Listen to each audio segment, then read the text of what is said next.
Van, trazendo aqui o olhar para Canadá e México, tá? Para a galera que está ali na fronteira com os Estados Unidos. Eu particularmente fico um pouco confusa e é muito bom. Eu digo que eu sou uma oportunista, que eu só escolhi ser jornalista porque eu teria a oportunidade de perguntar. E perguntar é bom demais. Por quê? Trump vem falar, porque as tarifas, tantos por cento, Canadá e México.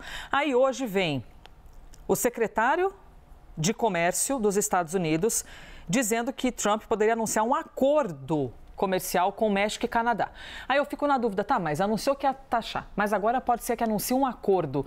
Eu fico com a sensação de que não é uma parada exata, assim, que sempre existe uma dúvida no ar. É só pra gente que é leigo ou de fato ocorre, assim, às vezes é difícil de compreender mesmo? Olha, eu tenho recomendado para todos fazerem a leitura do livro chamado A Arte de Negociação do Donald Trump. Nesse livro, que já tem bastante tempo, ele destacava como é que é o seu princípio de negociação, quando ele era dono de cassinos em Nova York. Então, ele joga um preço muito lá em cima e depois ele vem e fala o seguinte, o que eu consegui aqui é muito positivo. Lógico que com uma economia, isso é muito difícil, porque tem muitas consequências, principalmente as inflacionárias.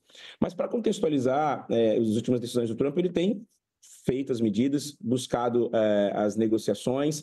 Isso tem se acertado, porque na primeira oportunidade que ele falou sobre isso, o México, e as tarifas, o Trump defende basicamente que são os controles para a chegada de droga nos Estados Unidos, ele quer que as fronteiras estejam mais protegidas.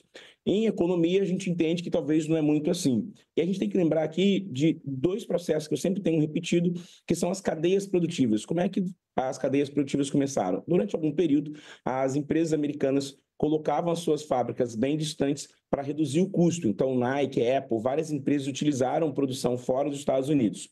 Depois, com a mudança que ele fez em 2016 das tarifas, criou-se uma outra solução que era o nearshoring, que era deixar as cadeias produtivas não tão distantes por causa dos impactos de custos como petróleo e logística de navios, mas deixar nas fronteiras. Então, México e Canadá foram muito beneficiados. Depois de falar sobre isso, Elisa, a gente tem que explicar um outro ponto importante. Em negociação, existe uma coisa chamada teoria de jogos, que é o dominante, aquele que tem força em negociação, e o dominado, que não tem tanto. O México, ele tem a prestação de serviço, ele leva muito a parte de commodities dos Estados Unidos, mas ele não tem tanta força na negociação. Já o Canadá tem grandes forças. Por quê? O Canadá, ele tem, em 1960, eles celebraram um acordo que tem tarifa zero para a produção de automóveis entre Estados Unidos e Canadá. Então, muitos dos automóveis dos Estados Unidos são produzidos no Canadá e voltam com tarifa zero. Então, se ele muda essa cadeia produtiva, o setor de automóveis é muito penalizado. E aí, várias pessoas, várias associações comerciais foram para Washington conversar com o Donald Trump e falar assim, cara, isso vai trazer um impacto muito grande. Então, por isso que talvez com o Canadá a negociação tenha que voltar, Elisa, que o impacto é muito grande.